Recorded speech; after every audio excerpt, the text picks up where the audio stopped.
আসসালামু আলাইকুম। আশা করি তোমরা সকলেই ভালো আছো। আমিও আল্লাহর রহমতের মধ্যে ভালো আছি। আজকে নিয়ে এসেছি খুব একটি গুরুত্বপূর্ণ সাজেশন। তোমরা যারা অনার্স বিবিএ অনার্স করতেছো, অনার্স সেকেন্ড ইয়ারের পরীক্ষার্থী রয়েছো, আজকের সাজেশনটি মূলত তাদের জন্য। খুব একটি গুরুত্বপূর্ণ সাজেশন হবে এবং তোমরা যারা ফিনান্স এবং ব্যাংকিং এই ডিপার্টমেন্টে রয়েছো, আজকের সাজেশন তাদের জন্য। খুব একটি গুরুত্বপূর্ণ সাজেশন। এই সাজেশন নিয়ে আলোচনা করব। তোমরা কিভাবে ভালো রেজাল্ট করতে পারো সেই বিষয় নিয়ে আলোচনা করব। এবং তোমরা ম্যাক্সিমাম স্টুডেন্ট কিন্তু যে তোমাদের প্রশ্নটা থাকে এই প্রশ্নটা কিন্তু তোমরা ঠিকভাবে অ্যান্সার করতে পারো না। তোমাদের প্রশ্নের উপর কিন্তু অবশ্যই লেখা আছে যে প্রত্যেকটা প্রশ্ন ধারাবাহিকভাবে অবশ্যই কি করেন উত্তর করুন বা উত্তর দিন। কিন্তু তোমরা এই প্রশ্নটা অবশ্যই ভালোভাবে পড়বা, তারপরে তোমরা যে বিভাগের প্রশ্নগুলো আগে পারো সেইটা সম্পূর্ণ শেষ করবা, তারপর অন্য বিভাগে যাবা। দুইটা বিভাগ তিনটা বিভাগ একসাথে, মনে করো তুমি ক বিভাগের একটা লিখলা, এখন বাকিটা পারো না, আবার খ বিভাগ শুরু করে আবার লিখলা, আবার তারপরে মনে করো তুমি এটা পারতেছো না, গ বিভাগ শুরু করলে, এইভাবে করবা না। তোমরা অবশ্যই ক বিভাগটা লেখার চেষ্টা করবা। যদি কোনোটা না পারো জায়গা রাখো, তারপর তোমরা অবশ্যই গ বিভাগ লিখবা। তারপর গ বিভাগে তোমরা ম্যাক্সিমাম কোশ্চেন চেষ্টা করবে অ্যান্সার করার জন্য। তারপর যদি না পারো অবশ্যই খ বিভাগে যাবা। কিন্তু আমি বলবো তোমাদেরকে, তোমরা প্রত্যেকটা বিভাগে আগে দেখবা যে কোন বিভাগের কোশ্চেন তোমরা সবচেয়ে বেশি পারো, সেই বিভাগটা অবশ্যই লিখবা। আমি বলবো তোমাদেরকে যে ক বিভাগ লেখার পর অবশ্যই খ বিভাগ লেখো। এখন কোশ্চেন প্যাটার্ন আমরা আগে জানি, তারপর আমরা সব বিষয় নিয়ে আলোচনা করবো। তোমার ক বিভাগে 12টা কোশ্চেন থাকবে, শর্ট কোশ্চেন, যার মার্কস হচ্ছে তোমার 10টা লিখতে হবে, নম্বর হচ্ছে 10। অবশ্যই প্রত্যেকটা প্রশ্নের জন্য 1 মার্কস অবশ্যই লিখতে হবে সুন্দরভাবে, এবং বেশি বিশদ করার দরকার নেই। খ বিভাগে তোমার 8টি কোশ্চেন থাকবে, 5টি লিখতে হবে, যার নম্বর হচ্ছে 20। এবং গ বিভাগ 8টি কোশ্চেন থাকবে, 5টি লিখতে হবে, যার নম্বর হচ্ছে 50। তোমরা সবচেয়ে বেশি ভুল করো এই প্রশ্ন লেখার ক্ষেত্রে। তোমরা সব সময় প্রিপারেশন নেবে গ বিভাগের জন্য।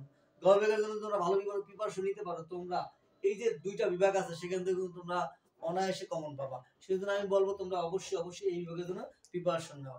আসো আমরা সাজেশন আলোচনা করি। বিবিএ অনার্স সেকেন্ড ইয়ারের সাজেশন তোমরা যারা পরীক্ষার্থী রয়েছে তাদের জন্য, যারা সেকেন্ড ইয়ারে রয়েছে।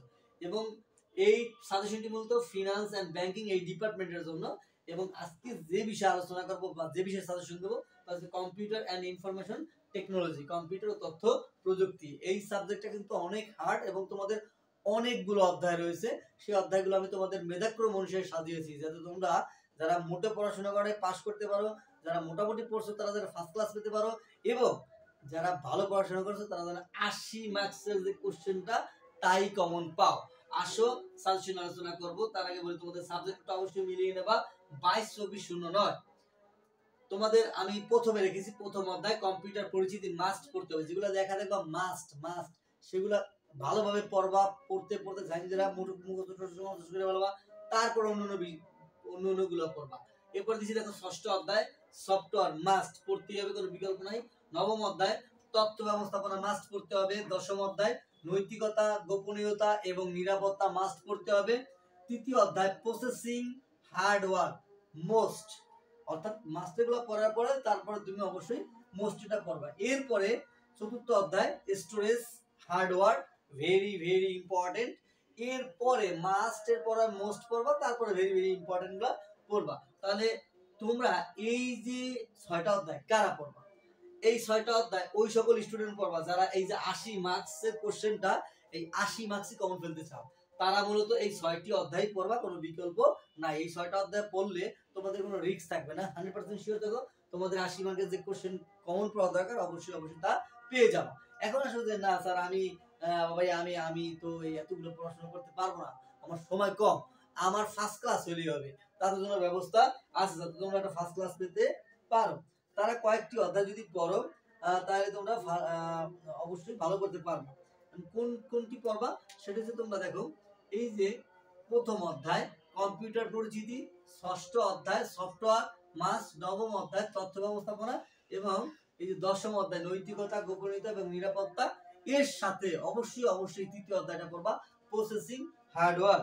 এই 5টা অধ্যায় কোনো বিকল্প নাই। এই 5টি অধ্যায় যদি তোমরা পড়তে পারো খুব ভালোভাবে, শিওর থাকো তোমাদের যে ন্যূনতম 60 প্রয়োজন তা কমন পাবা, তার বেশিও কমন অবশ্যই তোমরা পাবা, অর্থাৎ তোমার ফার্স্ট ক্লাসের নাম্বারটা কম পাবে। এখন শুধু না আমি এতগুলো পড়াশোনা করতে পারবো না, আমার সময় কম, আমি পড়াশোনা মোটা প্রিপারেশন নেই, তাদের জন্য ব্যবস্থা আছে, তোমরা যাতে পাস করতে পারো। তারা কয়টি অধ্যায় পড়বা? তার নাম মাত্র কয়েকটি অধ্যায় পড়লে হবে। তারা মাত্র 4টি অধ্যায় পড়বা।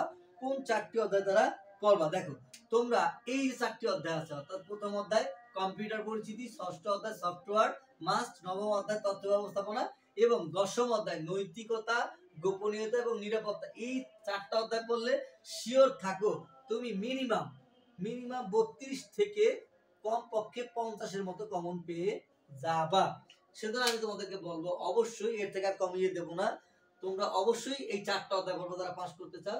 প্রথম অধ্যায় কম্পিউটার পরিচিতি, ষষ্ঠ অধ্যায় সফটওয়্যার, নবম অধ্যায় তথ্য ব্যবস্থাপনা এবং দশম অধ্যায় নৈতিকতা, গোপনীয়তা এবং নিরাপত্তা।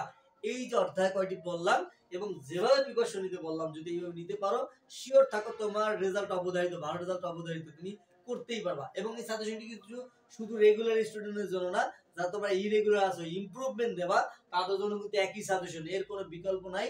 এইগুলো পড়লেই তুমি শিওর থাকো কমন পাবা। এখন আসো যারা আমার সাথে যোগাযোগ করতে চাও অথবা অনেক কিছু জানার আছে তোমার কিন্তু সরাসরি তোমরা যোগাযোগ করতে পারতেছো না, তারা আমার পেজের সাথে অবশ্যই যুক্ত হও। আমার পেজটাকে ফলো দিয়ে রাখবা, ইমদাদুস কোচিং, ইমদাদুস EMDADULS, ইমদাদুস কোচিং, বলতে COACHIN কোচিং। এই পেজটিতে কি অবশ্যই ফলো দিয়ে রাখবা, একটা লাইক দেবা এবং তোমার এই যে আমার ভিডিওটি এইটা তুমি অবশ্যই শেয়ারের মাধ্যমে তোমার পাশের যে বন্ধুটা আছে তার কাছে পৌঁছে দেবা। কারণ যে তোমার পাশে বসবে সেও যদি তোমার মতো পড়াশোনা না করে তাহলে শিওর থাকো তুমি ভালো করতে পারবা না। আশা করি তোমাদের সাথে বুঝাইতে পারছি। খোদা হাফেজ, ভালো থাকো।